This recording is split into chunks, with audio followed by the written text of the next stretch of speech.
ವಿಶೇಷ ದಿನದಂದು ತಿರುಪತಿಗೆ ಹೋಗಿ ದರ್ಶನವನ್ನ ಮಾಡ್ಕೊಳ್ಳೋದಕ್ಕೆ ಆಗೋದಿಲ್ವೋ ಅವರು ಇವತ್ತು ವೈಯಾಲಿ ಕವಲ್ನಲ್ಲಿರುವಂತಹ ಟಿಟಿಡಿ ತಿರುಪತಿ ದೇವಸ್ಥಾನಕ್ಕೆ ಬರ್ತಾರೆ. ಯಾಕಂದ್ರೆ ವೈಕುಂಠ ಏಕಾದಶಿ ಅಂದ್ರೇನೆ ವಿಶೇಷ.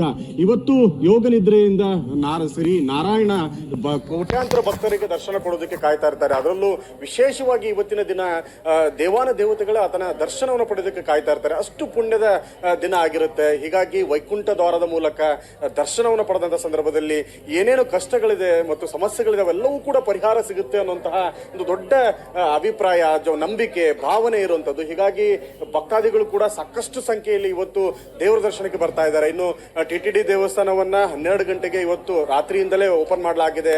ಭಕ್ತಾದಿಗಳ ದರ್ಶನಕ್ಕೆ ವ್ಯವಸ್ಥೆಯನ್ನು ಕಲ್ಪಿಸಿಕೊಡ್ಲಾಗ್ತಾ ಇದೆ.